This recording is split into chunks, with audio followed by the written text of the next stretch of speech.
like support for like Trump, but like Correct. Okay, so like I mean I was just thinking like when you're talking about like all those cases he was in, I don't see him as looking like a very moral guy. As a Christian, I don't know if I should back him.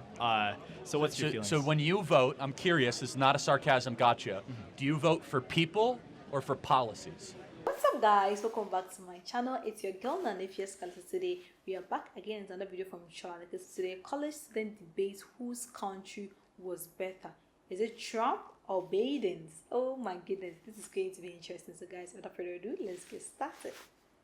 Right, disagreements given priority, but yes, anyone? Yes, Yeah, yes, sir. Yeah. So Yeah, a war contractor. yeah, I know. I don't agree with them. But okay, I won't give you a hard time. Okay, thanks. Yeah, thanks for coming to Salt Lake, Charlie. I'm a Christian, and so I kind of find it weird. Like I don't know. Because you kind of express support for like. Guys, let him talk, please. You like express like support for like Trump. But like, Correct. Okay, so like, I mean, I was just thinking like when you're talking about like all those cases he was in, I don't see him as looking like a very moral guy. As a Christian, I don't know if I should back him. So what's your feelings? So when you vote, I'm curious. This is not a sarcasm. Gotcha. Do you vote for people or for policies? I like to consider both. Okay, that's fair enough. Which one would matter more? I think policies matter more. Okay.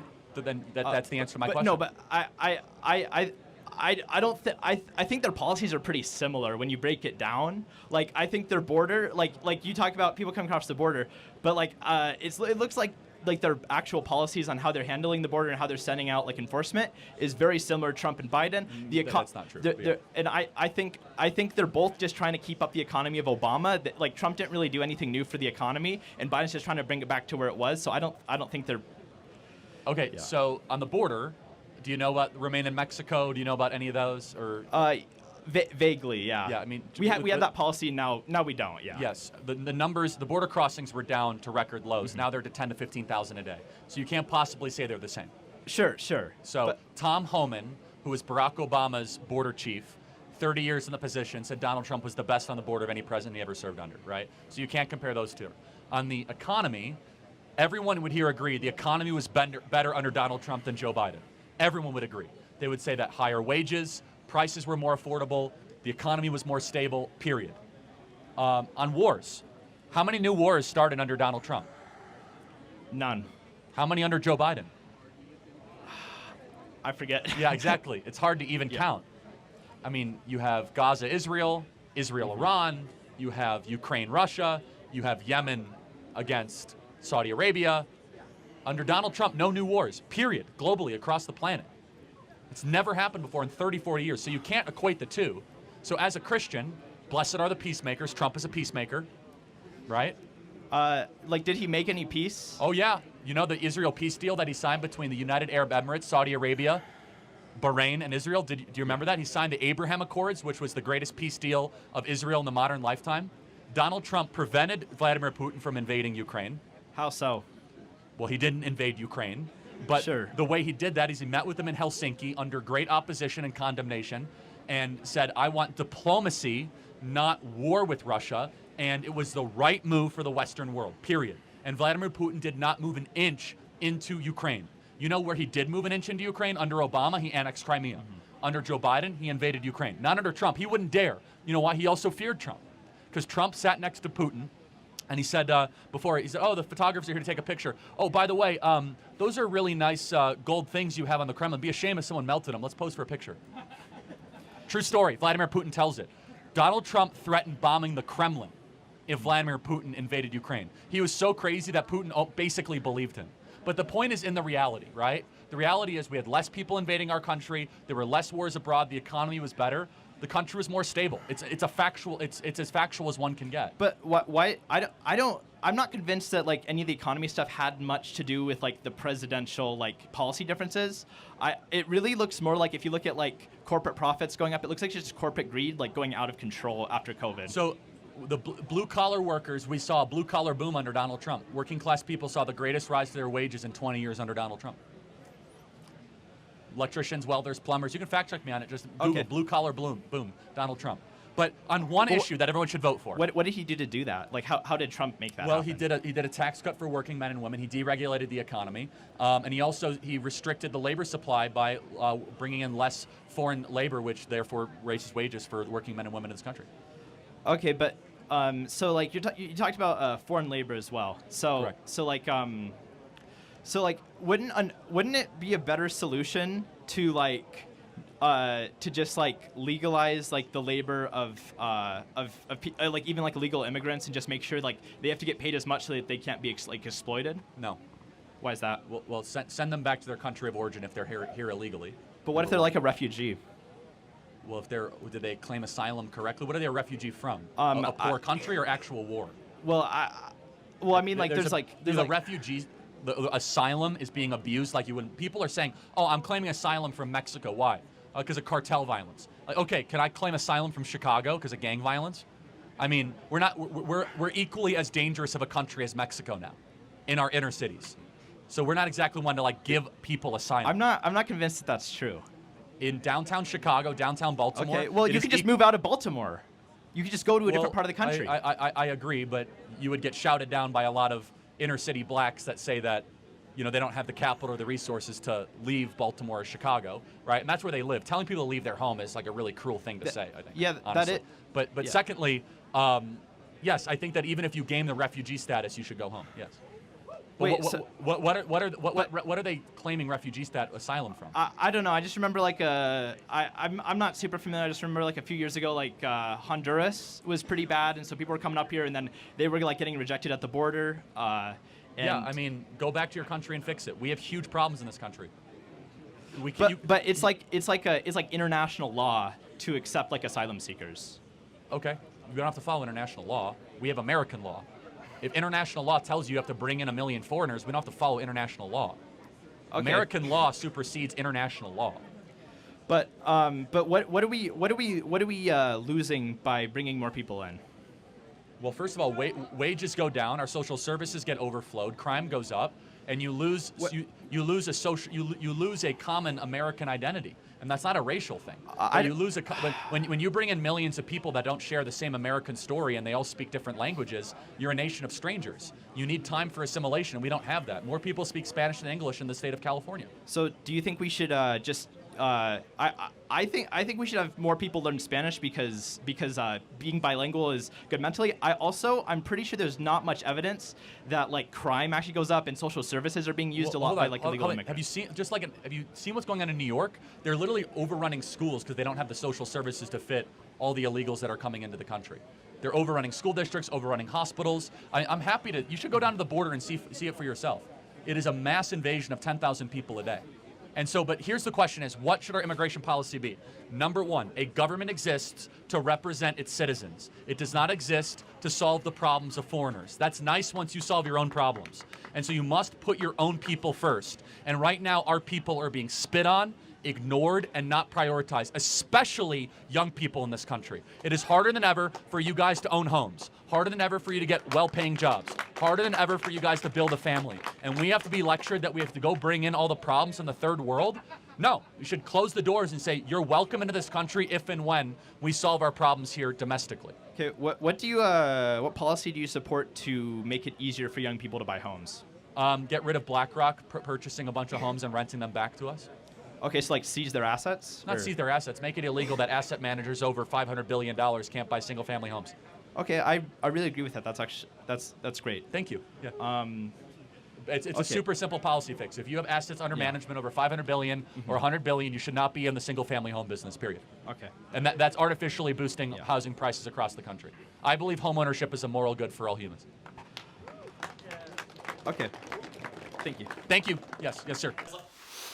Wow. Okay. So first of all, let me ask this: as a Christian, if you're a Christian, so as a Christian, will you vote for Trump, Donald Trump, to come back as Trump 2.0? Anyway, the question is, as Charlie quotes, so do I. I'm also quoting. Do you vote for people or you vote for policy? That's the question.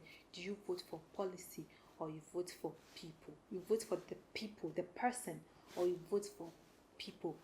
Personally, not let's not go to you. We will come to the natural. But personally, I would say I vote for both. I look at both to decide. But firstly, I'll think of the personality first. Because the personality makes the policy. The personality. Because if you see someone that doesn't have like the good sense of humor, the good morals, how can the morals decide the policy? Morals decide the policy. The morals decide what the person stands for, the person's value, what the person stands for. Because you can have all these principles or all these policy lineup, but if you don't have a good morals, good values, good mission in life, or good perspective towards something, I don't think you can achieve all those principles or all those values you set to, all those policies you've set out to do. If you set all these policies and you don't have good sense of initiative, sense of humor, you don't have these morals, those principles, those guidelines, how can you achieve all these policies? So that will be lies. And let's talk about the policy. Policies are good, as a president or as aspirant, you need to have a good policies, because that's what the country needs, that's what the citizen needs. What you have for us, what are your goal to do, the list of things. So for me, I would say personally, I look at both because if the person was a minister and now he's an aspirant, and the person, when he was a minister, the person was rude, the person don't have a good sense of initiative, like the values was not there, like how the person speaks, like how can the person and this same person is aspiring for president, has good policies, has laid out a whole lot of policy that suits the mind. How sure are you that this person that was a minister this person was rude, the person was that, how sure are you that the person can reach all these targets, or will be able to fulfill all these policies? So personally, I look at both before I decide who I vote for. So let's come down to our guy here, So this guy was referring to Trump. Said Trump do not have good morals. As a Christian, he don't see himself supporting a man that do not have good morals. His morals don't align with him, and I agree with him. Everyone and what he believes. So if you are voting for someone, you need to vote for someone that has morals aligned to you. That's what he shows. And Charlie asked him, so do you vote for policies or you vote for the person?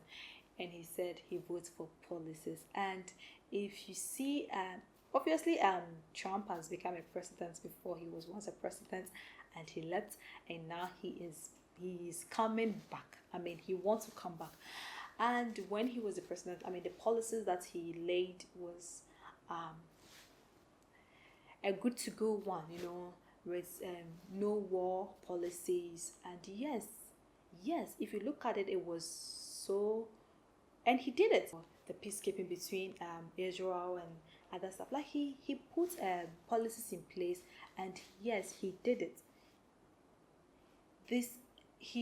When Trump was on power, his immigration was so tight, his border security was so super tight, and I can't believe I'm saying this, but I think it's one of the policies that people didn't like, but I think it was a good one, as a president. For his, maybe people like us would not agree to the fact that it was a good one, That's basically why people hated him so much. He was so concerned about his border security. People were actually not coming. He was deporting people like to and fro, like back and front, like deporting people, um limiting people from entering America, like it was so tight, it was so strong, like, and for him, he says he do it. He's that guy that has this crazy sense of humor, and I love it. But then let's talk about this immigration. I can't believe I'm saying this. Someone actually said something as a black, why are you supporting Trump? And it's crazy, but I think the person has a point. As a black guy, as a black lady, why are you supporting Trump? But I think, fine, we support people for your selfish needs, like what the person actually wants to do for you. That's what sometimes we look it up, and if that the policy doesn't favor us, we tend ourselves not to support again. But if we are trying to be realistic here, not being selfish here, I think the policy was actually good. Securing border is for the betterment of his country, because opening your border for people coming in to and fro diminish your culture, diminish your principle, diminish your country. It declines your country, because you open your border for everyone to come inside. Now your culture is gone, because people comes to your country, they do not even respect your culture. They share different values, different languages, and you open your country, and your country is full of people that do not share the same culture with you, do not share the same value with you. If you go to some aspects of country, people cannot even speak English. People can barely speak English, but yes, they're in their country. It's good for a country to receive people for asylum, but like, you cannot just let people inside the country just because asylum, and the person does not even share common goals, common values. It's not right. I know it's gonna be selfish to people, and I can't believe I'm saying this, but I think it was a good policy. He was protecting his country. He was protecting the president of his country, and it's not a thing. It's not selfish to protect your country, because assuming every president protects their country like the way Donald Trump did, I think every country would have been better now. He speaks his mind. He's not scared to say the truth. I mean, he has good sense of humor, like just crazy sense of humor that people actually hate. But that's who he is. I think if every president, I can't believe I'm saying this, but if every president was as tough and self-centered like the way Donald Trump was, I think every country would have been better now, would have been better. And I think, Donald Trump 2.0. I think Donald Trump for president. Not that I'm supporting Donald Trump, but I think Donald Trump was president, And I know people will come for me. People actually be like, you are black, why are you supporting Donald Trump? Why would I support him? He has good policies. Charlie Kirk says we vote for policies, not the person. So if you have a good policies, we're gonna support you, we're gonna vote for you. So guys, let me know what you think about this video. Do you also vote for policies, or you vote for people? Let me know. And you, as a Christian, are you voting for Donald Trump? As a black man, as a black lady, are you voting for Donald Trump? And as an immigrant, are you also voting for him? Let me know in the comment section, and let's have fun there. Guys, if you're also new to my channel, welcome. Don't forget to click on the subscription button for more notification. Thanks for watching.